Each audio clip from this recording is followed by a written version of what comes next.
Assalamualaikum warahmatullahi wabarakatuh. Saya Ria Wastiani, hari ini akan menjelaskan mengenai force field analysis. Hal yang akan kita bahas hari ini adalah definisi, langkah-langkah, dan contoh aplikatifnya. Definisi dari force field analysis yang dikemukakan oleh Kurt Lewin dalam Cummings 2019.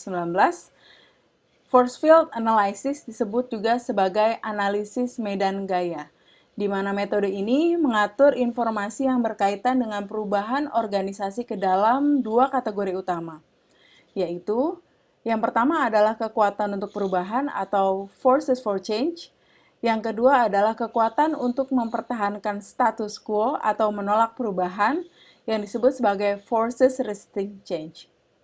Sehingga dari definisi ini, force field analysis berfungsi untuk melihat problem yang akan terjadi jika akan melakukan suatu perubahan dalam suatu perusahaan, melihat dari tekanan eksternal dan internalnya.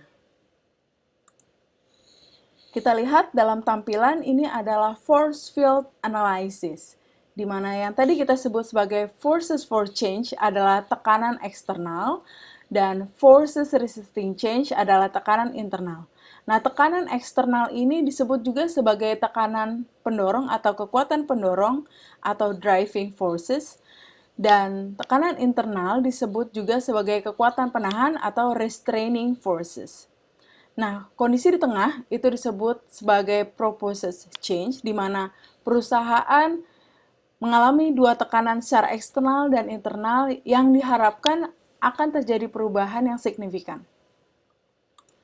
Langkah-langkah yang bisa dilakukan untuk melakukan force field analysis yaitu yang pertama adalah mengembangkan daftar semua tekanan yang mendorong perubahan atau forces for change dan semua tekanan yang menolaknya atau forces restraining change atau forces resisting change. Langkah kedua yaitu menentukan tekanan positif dan negatif yang paling kuat dari segi eksternal dan internal, dan seseorang ini dapat memberi peringkat urutan atau menilai daya tekanan yang berbeda. Kita lihat dalam contoh, itu dari segi eksternal, tekanan yang memungkinkan adalah penggunaan Internet of Things, video pemasaran yang dibutuhkan untuk memasarkan suatu produk, budget marketing untuk memasarkan produk yang ingin dipasarkan, dan tekanan dari pimpinan atau supervisor. Dan dari segi internal, yaitu skill karyawan yang kurang, tidak kompetennya karyawan dalam penggunaan media tertentu atau pembuatan video pemasaran, biaya yang tinggi yang dikeluarkan untuk melakukan pemasaran produk, dan kepuasan karyawan. Kondisi di tengah, yaitu disebut sebagai status quo, di mana suatu perusahaan ini tidak mau melakukan transformasi atau perubahan dikarenakan perusahaan ini tidak mau bergerak atau dalam kondisi stagnan. Sehingga jika tekanannya semakin besar dan akan memaksa suatu perusahaan untuk berubah. Nah, proposed change yang dapat dilakukan oleh perusahaan diantaranya adalah upgrading diri dari individu dalam perusahaan tersebut. Yang kedua adalah upgrading team, dan yang terakhir adalah upgrade system.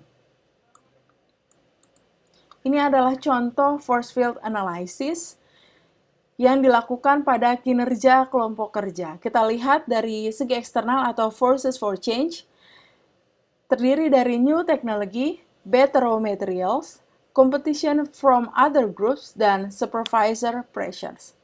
Dari segi internal, yaitu group performance norms, fear of change, member complacency, and well-learning skill.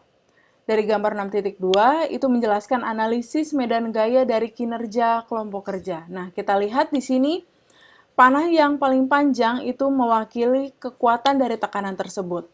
Kalau dari segi eksternal, kita lihat yaitu adalah competition from other groups, dan supervisor pressure. Dari segi internal yaitu group performance norms dan well-learning skill. Nah, informasi ini di mana bisa kita dapatkan dari anggota tim, yaitu dari wawancara atau anggota kelompok ini diminta untuk membuat draft faktor-faktor yang mempertahankan tingkat kinerja kelompok dan faktor-faktor yang mendorong ke tingkat yang lebih tinggi lagi. Saya mengutip dari Kurt Lewin, "If you really want to understand something, try to change it." Semoga analisis dari force field analysis ini dapat bermanfaat. Terima kasih. Assalamualaikum warahmatullahi wabarakatuh.